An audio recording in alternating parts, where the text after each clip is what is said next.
live.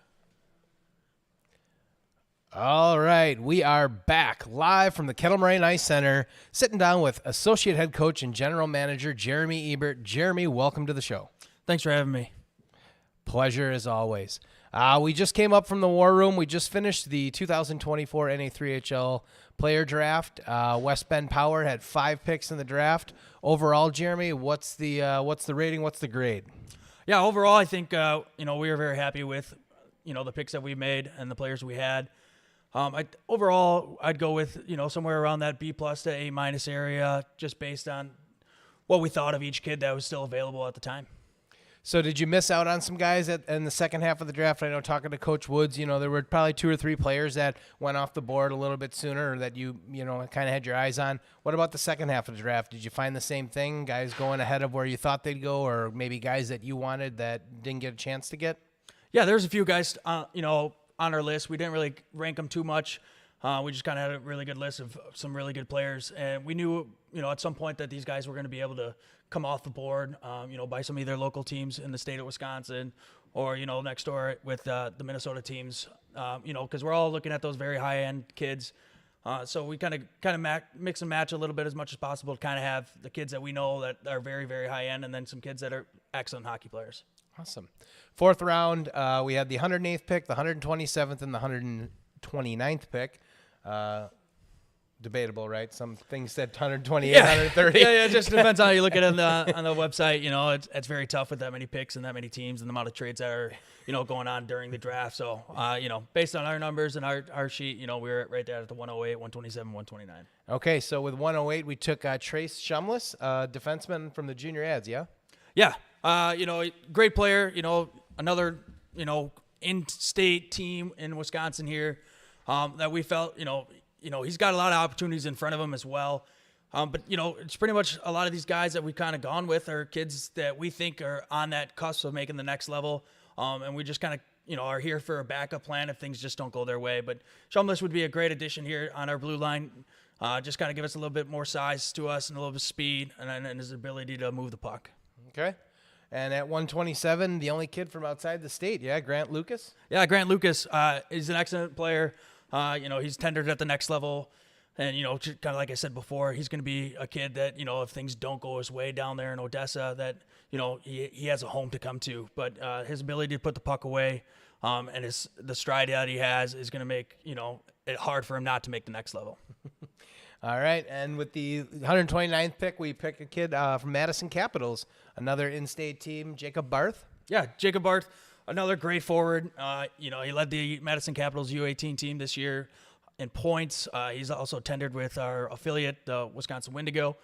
So we hope the best for him to make up there, but, just kind of build that partnership a little bit better with our affiliates and allow us to have, players come back up and down when needed. So 5 picks, 4 of the 5 picks are coming from within the state. 1 junior ad, 1 Madison Capital team, 2 Team Wisconsins. Talk about the partnerships that you're trying to form with some of these in-state AAA teams. Yeah, first off, as us coaching staff and everybody a part of this organization is from the state of Wisconsin, and we treat the state of Wisconsin hockey, as best as we can, and we like to keep the kids in state as much as possible, right? Like, we don't like to see our local kids go out of state and go, wherever out east or to the south or out west. We like to kind of keep that in state and just really keep, the travel and everything and a little bit easier on them. But originally just it helps us grow the game of hockey in the state of Wisconsin.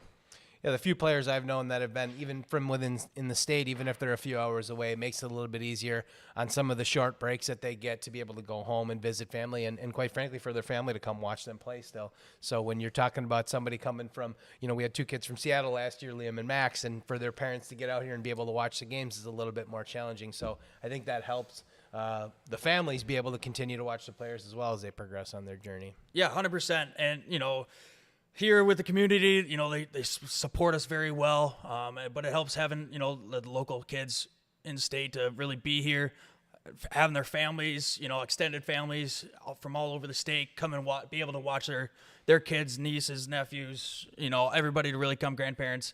It just helps it a little bit easier. Fantastic. So as a general manager, Jeremy, a lot of your role, outside of what you do on the ice and with the team is around the recruiting process, right? And can you talk a little bit about how you go about recruiting? Are you going to camps? Are you watching film on these guys? What's kind of the process that you follow?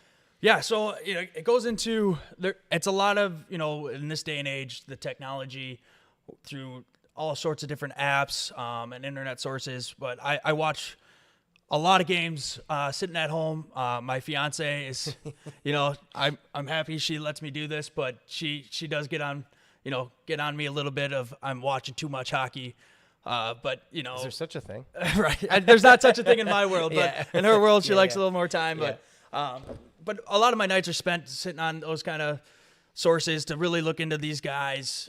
I'm watching from, there's so many hockey teams in the state. Yeah. There's so many hockey teams in the Midwest and then all over the world. So, you can't get to a lot of the games as much as you possible in person just based on the way our schedule works during the year. Mm-hmm. It's a long season and a amount of games, but it helps just to be able to watch it online and really kind of not just watch like one game to go see them in person, which is great to, I would love to do that a little more often, but fortunately it just doesn't work that way. But to be able to watch multiple games against different teams, it really helps to kind of see what kind of kids they are and how they, perform against, some of the top teams compared to some of the bottom teams. It really kind of gives you a good, ability to see what they actually are. Okay. Fantastic. Well, any last thoughts on today's draft and looking ahead to the offseason and then obviously starting training camp coming up in August? Yeah, all I would like to say is, we're happy with what this offseason has been so far. We still got a lot going on coming up. But all the guys that we've tendered, the kids that we drafted, and I also want to wish a lot of luck to the guys this weekend playing in the CCM NIT tournament up in Minnesota. We have 7 total guys on our roster that are playing in that, as well as a few guys that we just drafted today that are also up there. So I wish them the best of luck. Fantastic. Well, thanks for joining us here today, and we'll look forward to some more podcasts and some more video content coming in the near future here on the West Bend Power Hockey YouTube channel. So stay tuned. Thanks, everybody, and thanks, Jeremy, for joining us. Yeah, thank you, TJ. Appreciate it.